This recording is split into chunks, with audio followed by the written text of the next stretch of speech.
Hi everyone, and welcome to our weekly event, the Saturday Lecture. This program is done in collaboration between Social Sciences Lab and Fatima Al Fahri Open University. First of all, I'm gonna be with you. I'm Salma Merhabi, and I'm the Secretary General at Fatima Al Fahri Open University. And today we have a very interesting speaker with a great topic. We have Mr. Farouk Khailann with us. Mr. Farouk Khailann is a young African entrepreneur who is passionate about Africa's growth. Also, he is the Chief Executive Officer of Premium Africa Holdings. He holds a number of international appointments, and currently he works closely with the offices of 5 African presidents on various interventions geared toward the economic transformation of their respective countries. On the 15th of February 2020, he was awarded the Business Leader of the Year award at the 28th edition of the World HRD Awards in India. And also, he was named among other young enterprising Ghanaian entrepreneurs as top 50 young CEOs at the same year. The title of the topic of today is Investing in Africa. Do we mean literally, financially, and economically investing in Africa, or he's gonna talk to us about other types of investments in this continent? We're gonna discover this in our talk. How this event will work, we're gonna start with the talk of our speaker. He will speak to us for around 30 minutes, and then we have a free time to answer all your questions about the topic. So please feel free to post all your questions in the comment section on this live video, which is live streamed on Fatima Al Fahri Open University Facebook page. And our speaker gonna reply to your inquiries and questions. We're all excited to this talk. We're gonna know what he's gonna tell us and what details we will know about investing in Africa. So let's begin. Mr. Farouk, please feel free to start whenever you're ready. Thank you very much, Salma. Before I proceed, I would like to say a big thank you to the Fatima Al Fahri Open University for this opportunity to be part of your Saturday lecture series. I think it's one that we've monitored closely. It's one that is impacting a lot of people. I see your institution as an ally in my work as an entrepreneur and also my work as an African business advocate. I'd like to commend the entire management and staff of your institution for the great work you're doing. Let's get right into it. Thank you for the very brief introduction. The few things I'd like to add is Premium African Holdings is an African-focused investment company. We're diversified in our operations. We like to describe ourselves as a consolidation of expertise, track record, and experience spanning a period of 10 years. We are involved in the business of ICT, road construction, real estate. We do some level of agriculture, and also we are very big in the fintech space. We do some consulting for companies who also want to venture into the African economy, and those who are also in Africa, we prepare them to be investment ready. By privileges of shareholding, by shareholding privileges and then board member roles that I play, it's accurate to say that I do business in 10 African countries. So this consistent interaction with managers across this country allows me, to pick up information, understand the dynamics, and all this has dovetailed into an understanding of the African economy. And I'm consistently projecting the Africans' potential in terms of what the continent has to offer economically. And I believe that leadership on the continent can be better than it is currently. So we are consistently monitor leaders, and those that are making decisions in the right direction, I make an effort to commend them. I'm also involved in youth empowerment. I'm committed to this because to be able to develop Africa, we all agree that it will take a certain mindset to be able to do that. So through my School of African Greatness, I'm able to congregate quite a number of African youth, those that are ready to prepare their mindset to also understand that we have a big agenda. The task ahead of us is very important. It's important that they see themselves as economic agents to be able to contribute to Africa's transformation agenda. So that is what I do. And for me to be able to offer this opportunity to speak to such a very important audience is one that is in line with my agenda, and I take it seriously. Let's zoom in straight to the topic, investing in Africa. Africa is a land of opportunity. There's some, narrative that says that Africa is the next bounce of the ball. Africa is the next bounce of the ball. But I keep saying that Africa, the ball is in our hands now. And it's about time we figure out what we're going to do with this ball. You would admit with me that some global economies, the big ticket states that are doing immensely well when it comes to economic advancement have a very heavy reliance on African resources. So it tells us that yes, we are a very important part of the equation. Without Africa, the world will not be where it is currently. And it's about time we as Africans also realize the economic power that we wield, so that we'll be able to take our stage and be able to contribute to the global economy. Africa makes up 16% of the global population, but it's unfortunate that we contribute only 3% to the global GDP. But this disparity is one that is not casted in concrete. It's bound to change eventually, and there's a lot of indications that points to that. Africa is growing faster than any region in the world, and 5 of the world's fastest growing economies are found in Africa per 2019. As of 2019, 5 of the fastest growing economies were in Africa. This is an important dispensation. It tells you the place of Africa in the global economy. And it's predicted that by 2025, 65% of African households are going to be middle class. A very, very important observation, which is good for business. It tells you that the continent is ripe. 65% of households are middle class by 2025. It means that yes, there's some spending power. It's a good place for companies to come and set up to be able to, get the financial gratification that they expect. The working age population is going to surpass that of China and India by 2025. China and India have proven themselves to be very powerful economic, frontiers. And if Africa in the next couple of years will surpass China when it comes to working age, then it tells you how powerful the continent is. Nearly half of Africa's population is in large cities. So the cosmopolitan nature of African city tells you that yes, there's a lot of opportunities there. Taste people's preferences are becoming more sophisticated. So it presents a very fine business opportunity for, global players and other, African businesses to be able to scale up. Africa's growth per GDP is projected to be $4.5 trillion by 2025. A very important, dispensation as well. And Africa is the only continent that has poised to have a double growth rate, a double-digit economic growth rate in the next decade. So in the next 10 years, Africa is going to have double-digit growth rate, which is very phenomenal.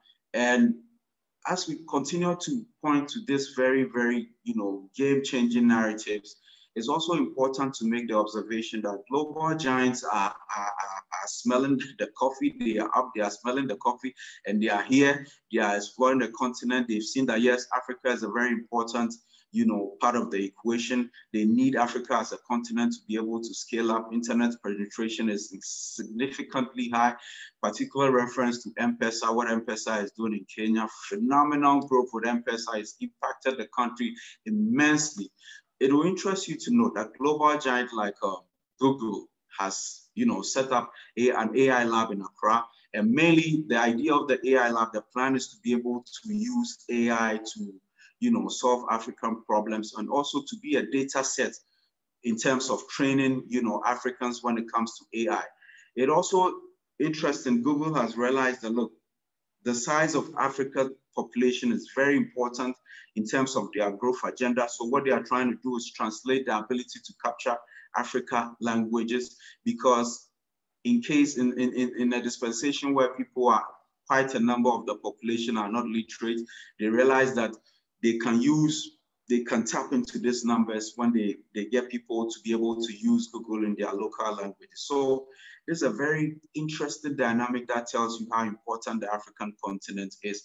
Almighty Facebook is also in Africa. They set up their office in Africa's biggest economy, which is Nigeria. And the plan is to set up new, hubs for startup development across the region. They've done something very phenomenal, and it's one that is going to change the face of internet in Africa. They are trying to implement a 37,000 kilometer underway internet cable encircling the African continent. You would admit that this very interaction that we are having is thriving on internet. So you can imagine what the game-changing, scenarios are going to be when we have that level of internet penetration. Microsoft is not left out. They are here. They have Africa Development Center. Not just that, they also have by extension, the Africa Research Institute, which is also in Kenya. The plan for this very enterprise is to be able to commit $100 million into the sub-region in terms of technology, and also improve productivity in terms of using AI and then cloud tech to be able to solve our problems. So these observation tells you that yes, indeed, Africa is a very important, is a very important continent. It cannot be left out of the global economic space. And it's one that is, is going to be a shining star in a couple of years. This is in terms of 4 to 5 years from now. As we call projections, observations, indications about Africa, it's important that it will take activity to be able to maximize on this important, opportunity that we have as a continent. And this activity, one that stands out is entrepreneurship. Entrepreneurship is very important, and Africa has come up very strongly to show that yes, we are very entrepreneur-minded in our thinking. Today, you would observe that more Africans are engaging in entrepreneurship than anywhere else in the world. And the numbers speak to this. 20% of Africa's working age population are starting their own businesses, which is interesting. And then about 70% of African students are pursuing their master's degrees in Europe and the US. And it's quite an interesting, scenario, because these young Africans are in economies where they see that, look, it takes private sector for economies to be built, because you don't have a situation where government is doing business is left for the private sector to play. So they are privy to this, to this narrative and this observation dynamics of these very powerful, economies. And there's this passion to come back home to also, contribute their quota to the African growth agenda. And I'm also in this space. I monitor these people. I'm engaging with a lot of them. So they're coming back home. They're coming, with a lot of information. They also don't get too excited. They are making decisions based on information on ground. So I'm working with a few people in that space to be able to make that transition to come back. And there's this saying that goes that when you want to educate, a person, when you educate a man, you educate one person, but when you educate a woman, you educate an entire nation. And Uganda has come up very, very strongly in terms of women empowerment. 27% of Ugandan, 27% of African women are engaged in early stage startup. Uganda has the highest population of women startups in the world. This is phenomenal. And this is right here in Africa. And it tells you that, look, Africa is not a continent that will be ignored. We have to own our space in the global economy, and we are here. And the commitment is required of all of us, to close ranks, to ensure that economic integration is one that we subscribe to, because we have the numbers. It's important that we come together to ensure that, yes, we build this African economy to be one that is very powerful and contributes in terms of improving our GDP to the global, economy. Now, how are we able to do that? Something historic happened last year where the Africa Continental Free Trade Agreement was signed. This is a 50-nation, trade bloc that Africa is seeking to, commit to.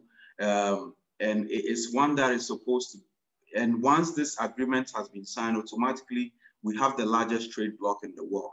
very interesting dispensation to have the largest trade blocks in the world, and one that is effective. It means that you're going to, disrupt the global economy, which we are excited about. We are owning our space. We realize that, yes, it's about time. But there's a few concerns that have been raised. Already there are regional trade blocks. We have the East Africa Community Trade Bloc. There's also the South African Development Trade Bloc, and there's also ECOWAS. ECOWAS hasn't been very encouraging, especially when they try to create a single currency called the ECO, where it's to ensure that people are able to trade, because currency is very important. Different currencies, it becomes an hindrance when it comes to trade. So there was a plan to come together to have a common currency called the ECO to be able to facilitate trade. That hasn't been very successful. They kept postponing till we, the stakeholders that are monitoring, express our misgivings. The East African Community Trade Bloc has done quite well. They're doing quite well. They've shown that, yes, it's working, it's achievable. But the South African Development Community have proven that, look, it's very important that economies are integrated. They are doing it so well. It's working for them. It's impacting these economies in the South African region. So there's this concern that if indeed we already have these regional blocks, and why don't we wait for them, to work? But it also takes, we want to be very optimistic. It's important that as Africa, we have the strong conviction that, yes, economic integration is one that we need immediately. It's not a matter of we needed this thing like yesterday. And once this agreement is signed, governments from different countries should commit to it. It shouldn't be a document that is on the shelf somewhere. Secretariat has been set up in Ghana already, is active and is contributing, and it's imperative that we also have country-specific, offices that are working, engaging the secretariat. Look, trade blocks don't just happen. Once you start a trade block and you are working the process, it allows you to understand, the dynamics, you fine-tune, so yes, we might not have it all together, but once we are committed, we believe that, yes, we'll be able to do this, to have a trade block, then it's important that we do that.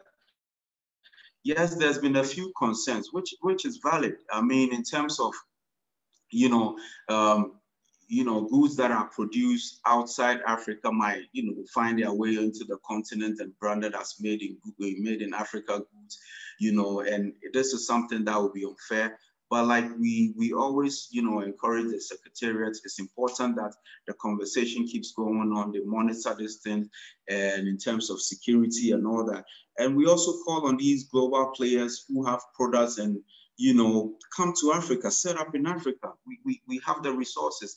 Electricity is improving, infrastructure is improving, and even this agreement, governments have realized that infrastructure plays a key role in terms of connecting markets. So African Development Bank has done something very, very phenomenal to be able to say, look, we are going to contribute a certain amount of funds towards the infrastructure component of, Africa Continental Free Trade Agreement. So it's going on. It's one that we're very proud of. We are monitoring.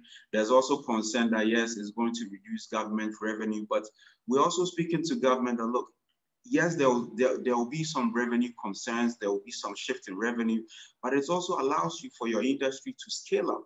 Once you scale up, you create jobs, industries, become bigger, and once they pay the tax, it makes up for the tax that you've lost through the Africa Continental Free Trade Agreement. And, it's always been a concern that it's easy for African countries to trade with Europe than, countries that lie just next to them. And so this agreement is one that is very, very important to us. We are committing our time. I'm consistently involved in the advocacy. I'm consulting for a few, foreign companies who are trying to understand the impact of this agreement on the continent. And they are also monitoring. It would interest you to know that the European bloc and USA, they are all monitoring this very important agreement because it's going to disrupt their market.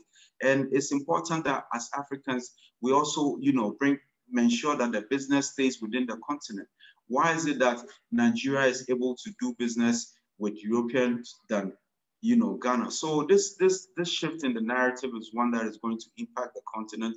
It's going to create a lot of jobs. Companies are going to scale up, and all this is going to contribute to the GDP, and just the general outlook of Africa is going to significantly improve. So it's one agreement that is going to help us a lot.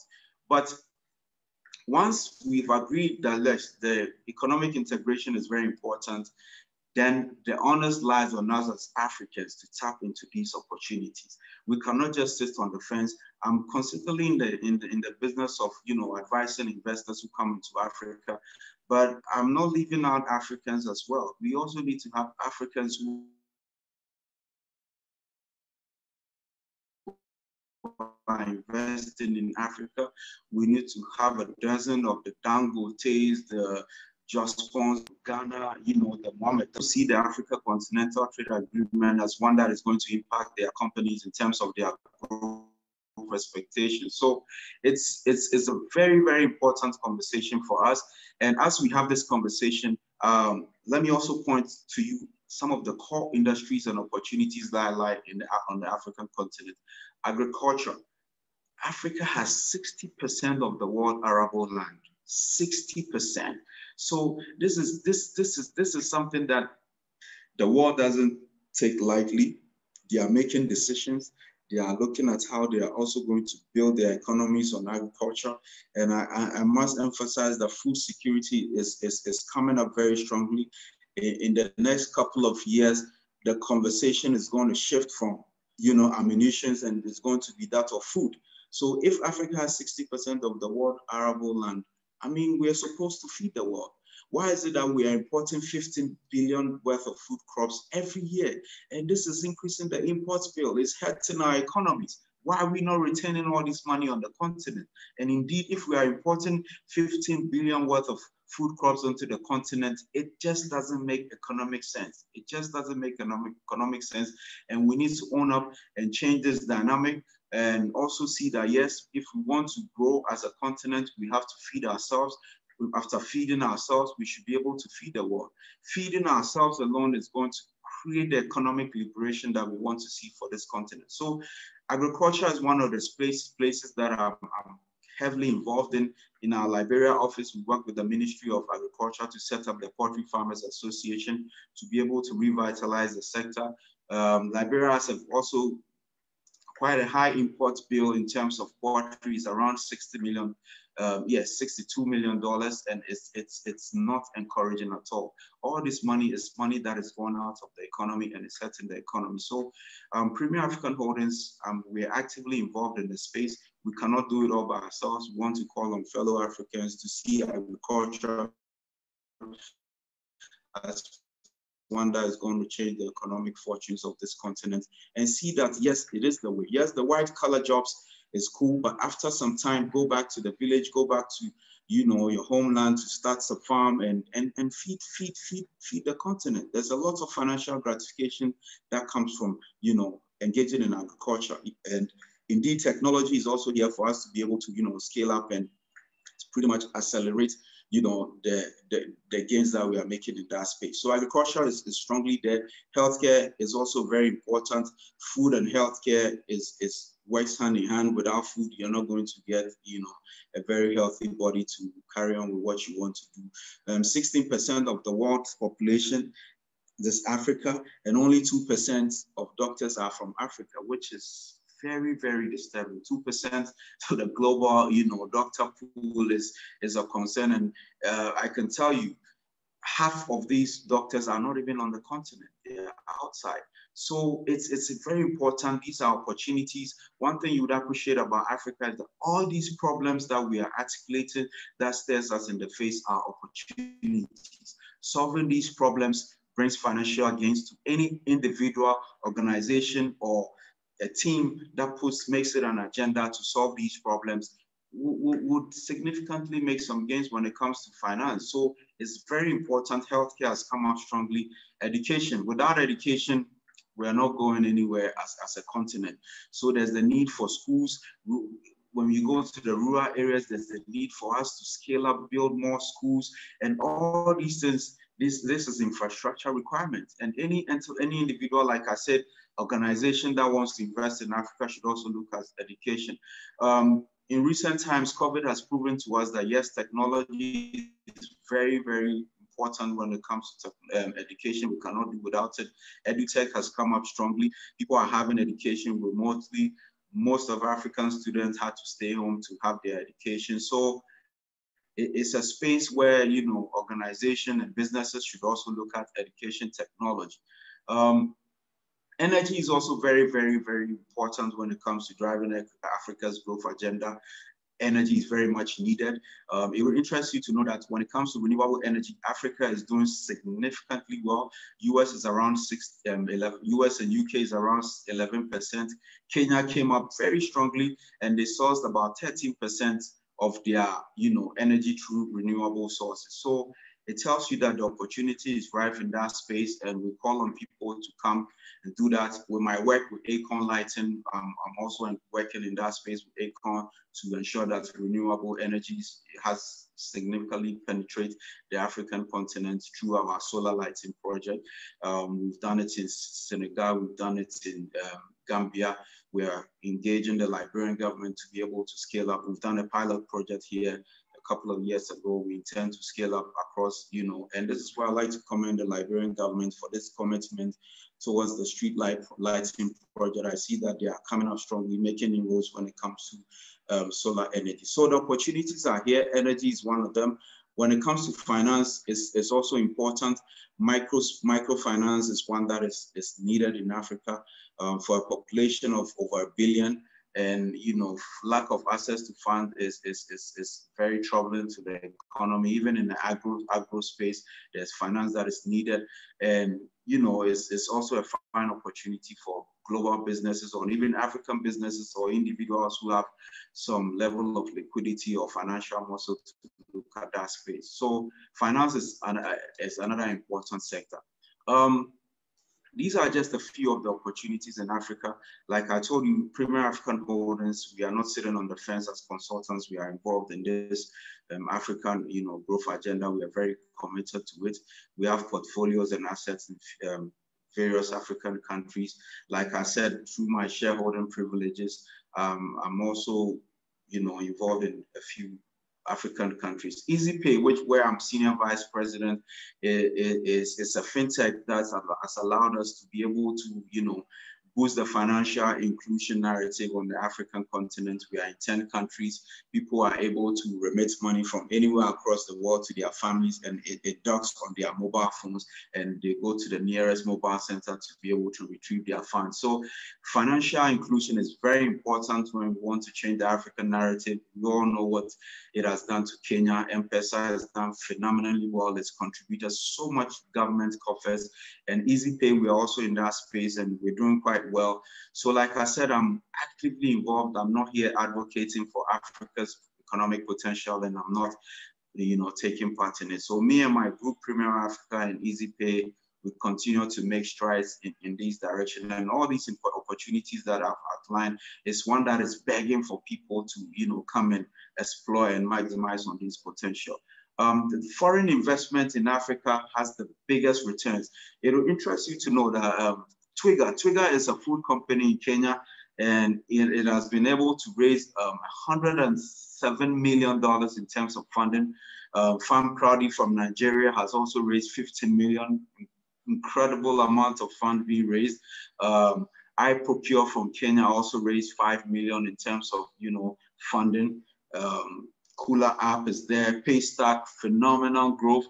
They raised $170 million, and is one that shook the entire continent, and it sent a very important signal that yes, indeed, Africa is ripe for investment and it's a place to put your money.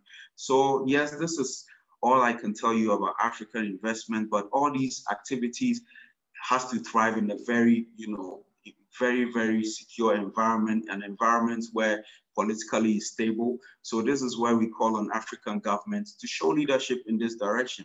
Ensure that, you know, they create the enabling environment for businesses to thrive. We cannot have all these brilliant and beautiful game-changing projections, and then the environment is not fertile.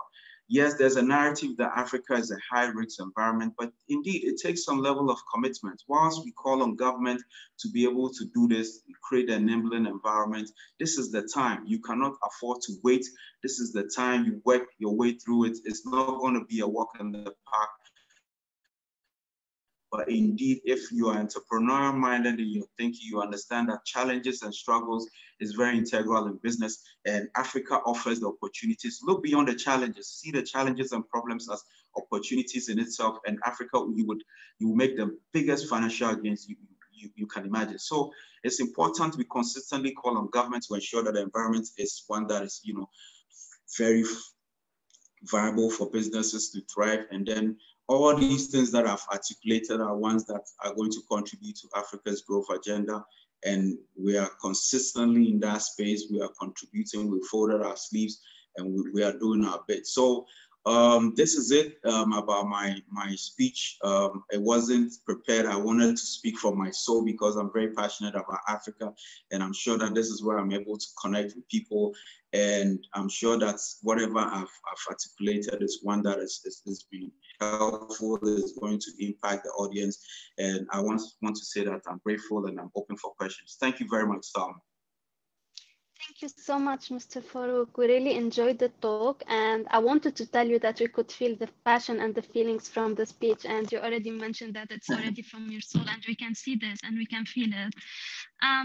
We really learned a lot from your experience in the entrepreneurship and business field, and like as someone who's a bit far from the field and all these news, I really enjoyed every detail you added in your talk, and I already wrote some questions for you, but before my questions, maybe I'll go to the audience questions.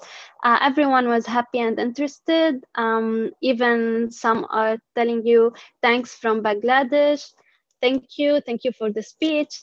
And some questions are, so the first question is, could double growth rate be seen as a negative or positive sign in Africa? Well, it's a positive sign. Double growth rate is a positive sign. It's a very positive sign. But these are things that need to be carefully managed. You don't want to grow at a stage where it comes back to haunt you. So it's important that stakeholders, business, industry, government policy, framers are able to consistently monitor these growth, projections so that we're able to make meaningful decisions out of it. Growth is good, but in a case where you grow exponentially to a point where it hurts, it becomes very, very troubling. So it's one that we say, yes, this double growth rate that is strongly being projected is important, but we should be, carefully guided through it to where we get to a point where indeed it's one that, is positive. Okay, thank you. So here's my question. First, forgive my ignorance about the topic, but you mentioned something about African Continental Agreement. So I'm just curious to know what is it? What does it involve? Which countries were involved? And what was the goal and aim of it? The African Continental Free Trade Agreement is committed to creating a trade bloc. Per this agreement, automatically, Africa has a 1 billion consumer market, which is very significant when it comes to business. It comprises of 50 nations. An agreement has been signed that, look, we're going to break the trade barriers. The borders will be open. If a manufacturing company from Ghana wants to move products to Nigeria, it should be duty-free. The market should have the access to the market. So it breaks all these barriers of trade. The duty-free is also there. And one important thing is that this conversation is going on to be able to harmonize our tax regimes so that, at least the tax regimes are harmonized across countries. A very important component of the discussion is the currency. And this is where technology comes into play. Because we have disparities in the currencies, technology is one that will be able to come and, solve these problems. So the Secretariat and all, technology affairs companies are having conversation day in and day out. Technology players are working to the Secretariat, engaging to see how indeed this agreement will one that's going to work. I've seen the commitment, and indeed the African Continental Free Trade Agreement is one that I strongly believe will work. So it's going to create a trade bloc, which is going to be the largest trade bloc in the world. You can imagine if Africa is the largest trade bloc in the world, how it's going to impact the global, economy and the dynamics of it. So that is what the Africa Continental Free Trade Agreement is. Okay, thank you so much. Thanks for enlightening me about it. Yeah, so as someone who's experienced in business in Africa and as a successful entrepreneur, which sectors do you think in Africa, or you expect they will experience the strongest growth in the upcoming years?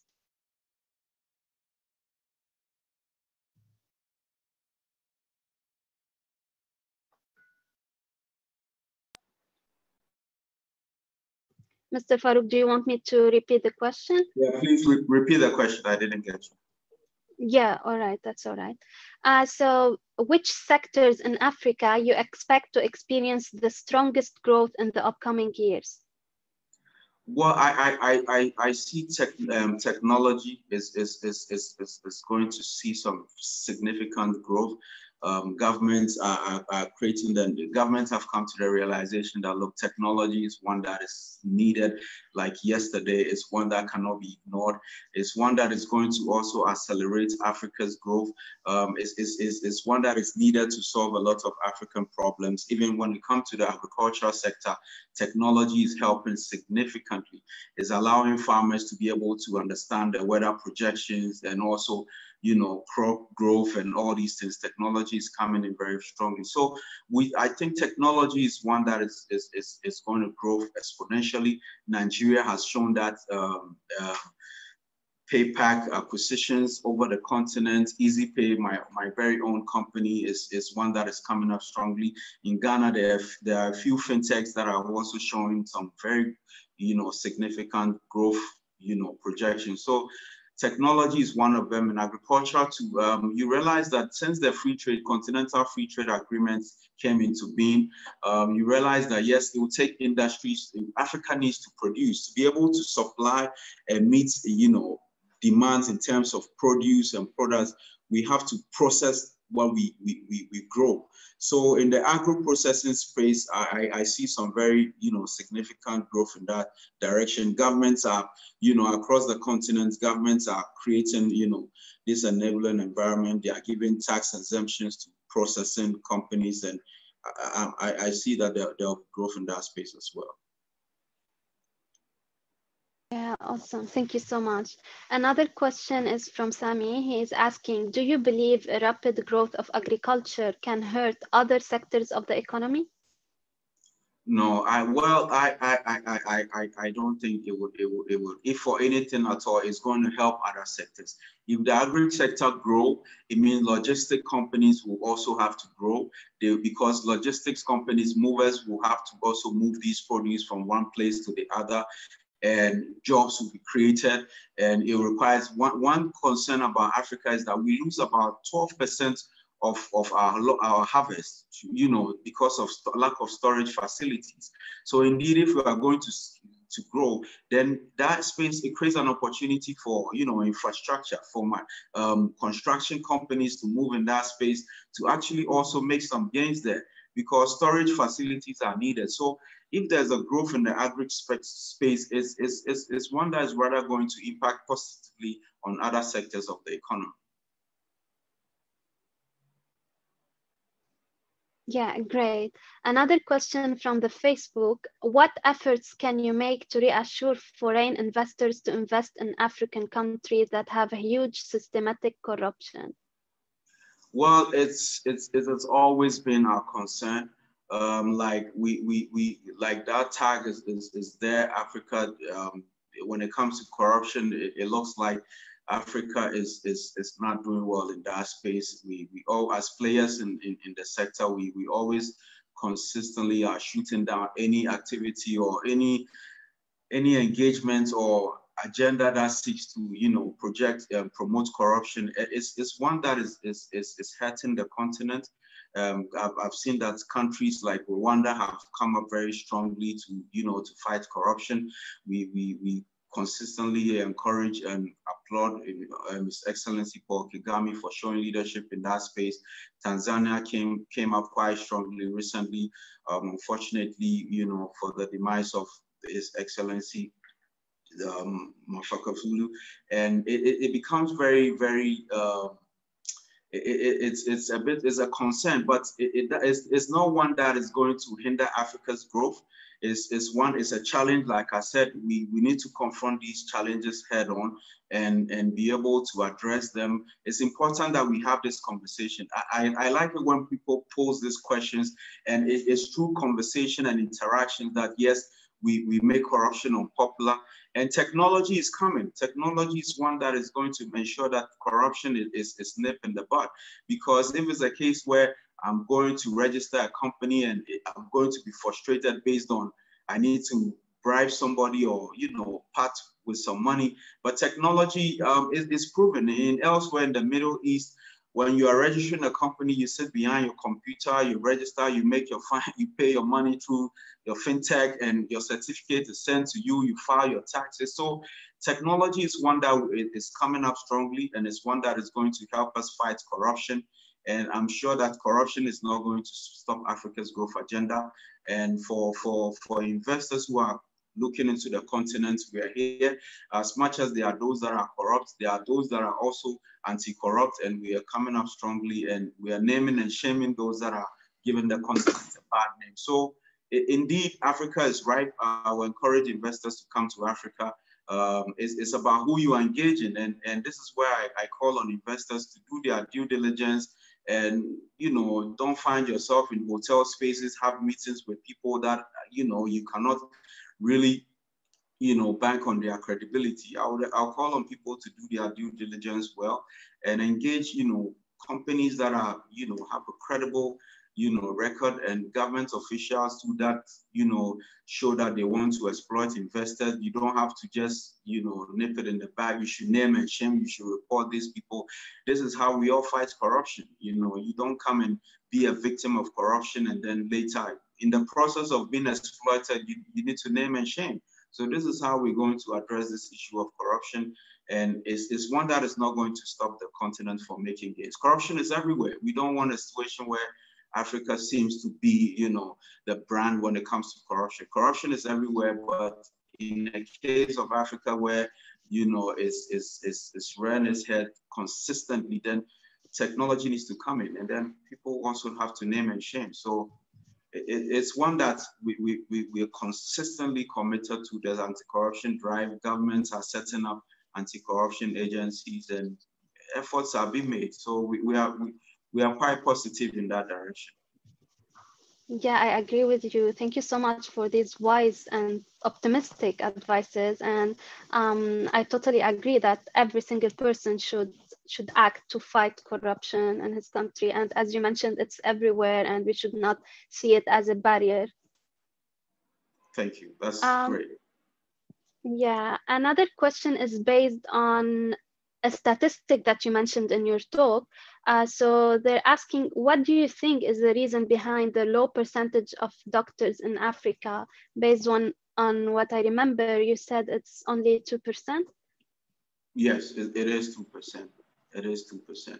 Well, it's a concern, because then you have another concern. While we even have this serious, you know, bandwagon of doctors moving into, you know, Europe and other places to pursue their career, always has to do mostly with the financial gratification. Most doctors are underpaid on the continent. I mean, it's such a very important, you know, sector. I mean, health, we cannot play with our health.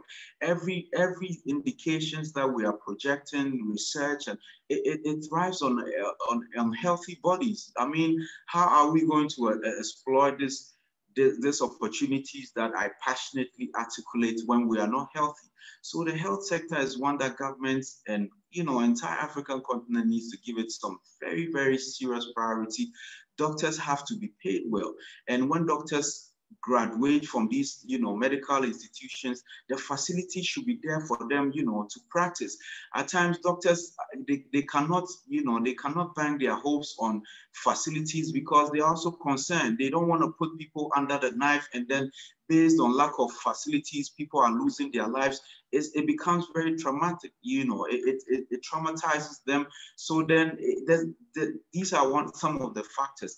When it comes to, in terms of why the numbers are small, most doctors, most people, Africans are striving to be doctors. They find themselves in medical institutions abroad, but the concern is to come back, they look back home and they feel that, look, when I come, I mean, I've spent so much to be educated and I'm coming, how am I going to start my life? I'm starting my life based on this, So it's important. It's one that is not encouraging, but medical technology is one that is coming up strongly to be able to help us, improve on all these things where doctors can remotely, offer their services through, video conferencing to be able to remotely also contribute their quota to the continent. 2% is significantly low for a continent as big as Africa. 16% of global population is from Africa, and we only contribute 2%, to the doctor ratio, to the doctor population is major concern. But it will take development. It will take infrastructure development. Medical infrastructure needs to be enhanced to encourage these doctors to stay, to also find people to be able to also encourage new doctors to pursue, the trade, because you find a doctor who is discouraging his son from pursuing, a medical program because he thinks that Africa is not a place for you to pursue such a trade. So it's one concern that needs to be addressed. Medical infrastructure needs to be enhanced. Remuneration needs to be looked at again. It has to be significantly improved because our very lives depend on them. I mean, we can't continue to be pushing an African agenda when the continent is not healthy. And how do you become healthy? You need doctors to push this health agenda. So it's a concern, but like I said, all these problems, and if you hear 2%, it means it tells you that it's a problem, but it's also an opportunity. So those investors and business people who want to venture into medical technology to create that intervention where doctors can remotely, serve the continent is also an opportunity. Some investment in that space will bring some financial gratification. Problems are opportunities. So these low, percentages tells us that, hey, 2%, no, it can be improved. It means if we have to move it to 10%, how do we move that? It's investment. It's an opportunity in itself. So we shouldn't be discouraged by these low percentages. It's rather should encourage us to say that, look, a lot of work needs to be done there. Any investment in that space will bring some very good returns. Yeah, such wise words. Problems are opportunities. That's gonna be my quote in the future. Thank you for mentioning it. One last question is from my side, actually. We're very happy and proud to have you today. We can see you as a role model, as a successful entrepreneur. So at the end, any words of wisdom to young entrepreneur aiming to invest in Africa from your side? It's one thing that I'm very passionate about. Like I said, through my School of African Greatness, I'm building an army of young entrepreneurs. I'm working on their mindset because Africa's challenge can also be attributed to mindset. We lack the mindset to solve problems. We see the problems and we let the problems dominate us, and we helplessly look at these problems. And we're very passionate about talking about problems, but we're not solution oriented. We are not having conversations about the solution. So through my institution, the School of African Greatness, I'm empowering these young people and I'm telling them, look, you don't have to start big. Yes, I started small. Technology is here for you to be able to start small. Through your data, you start doing research. Google is there. You can research about any industry that you know. You don't necessarily have to find yourself in an institution to be educated about a sector.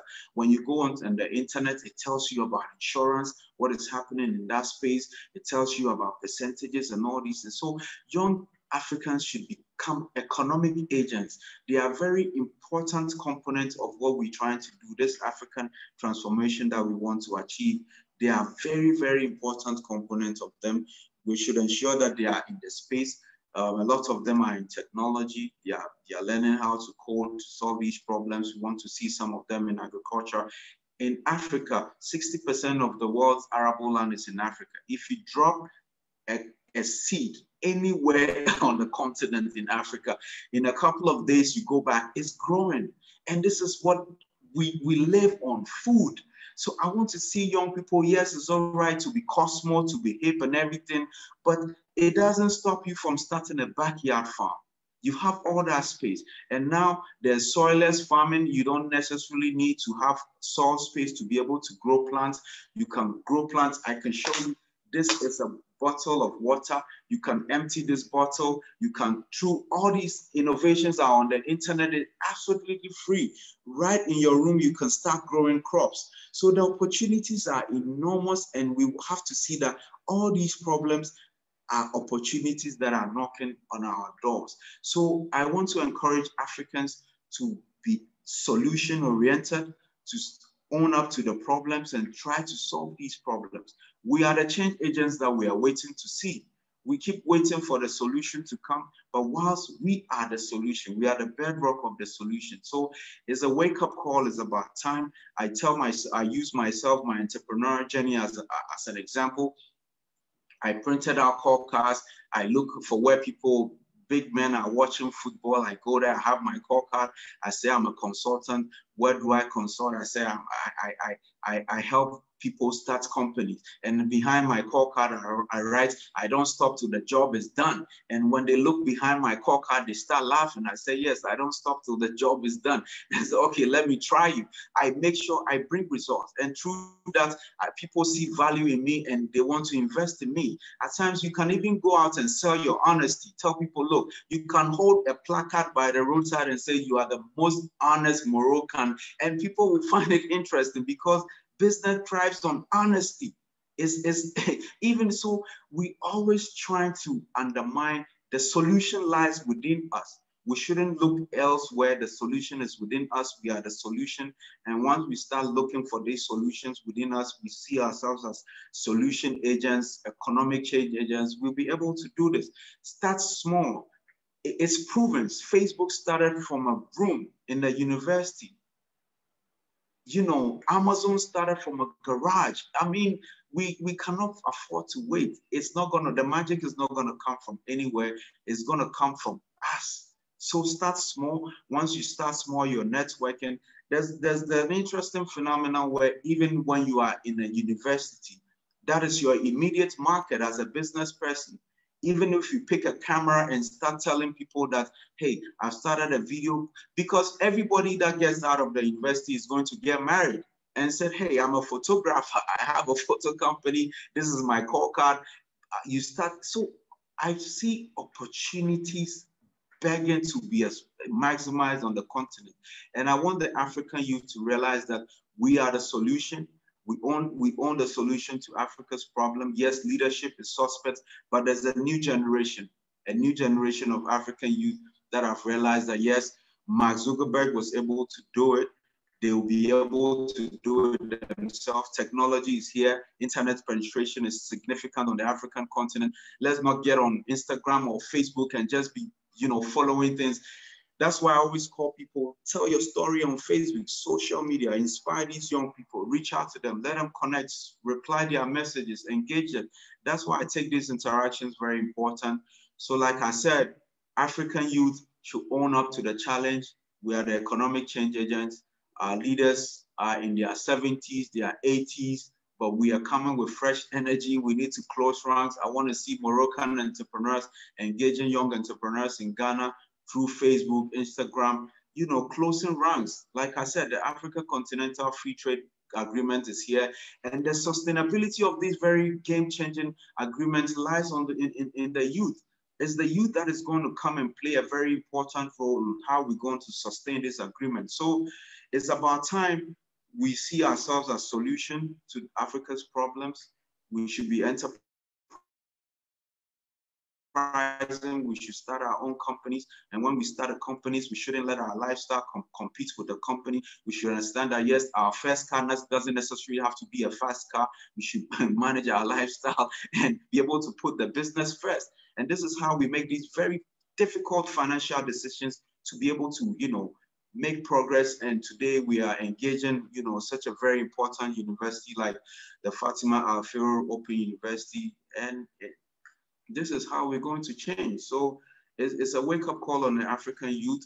I also want to commend you for what you've done, bringing me and offering me this opportunity to impact my knowledge and my experience on young Africans and such an important institution.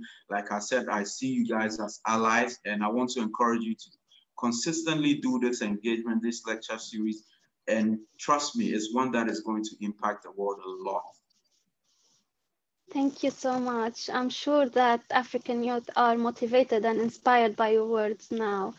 At the end, by my name, on behalf of Fatima Al Fahri Open University and Social Sciences Lab, I want to thank you for your valuable time and your great talk, and for answering all our questions. I'm sure that everyone enjoyed your speech. I can talk about myself. I learned a lot, and I really feel motivated at the moment, and I want to do something, and problems are opportunities, as you mentioned.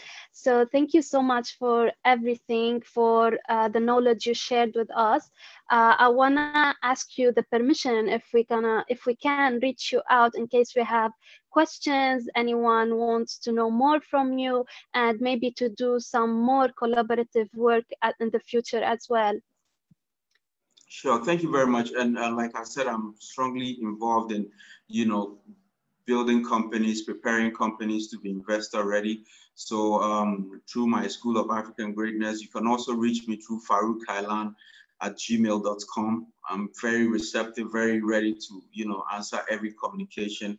Like I said, my commitment is to the continent, and, you know, we are here to serve the continent. So anybody else can reach out to me. Let's have a conversation about Africa's economic liberation, and I'm available. Thank you very much. Thank you so much. Thanks to our audience, for everyone who watched us, and for all the people who engaged with us and asked questions. Stay tuned for more events, more talks, more valuable workshops with some amazing speakers such as Mr. Farouk. And have a lovely day in case it's day in your country, or have a good night in case it's night. Thank you so much. Thank you very much, Salma.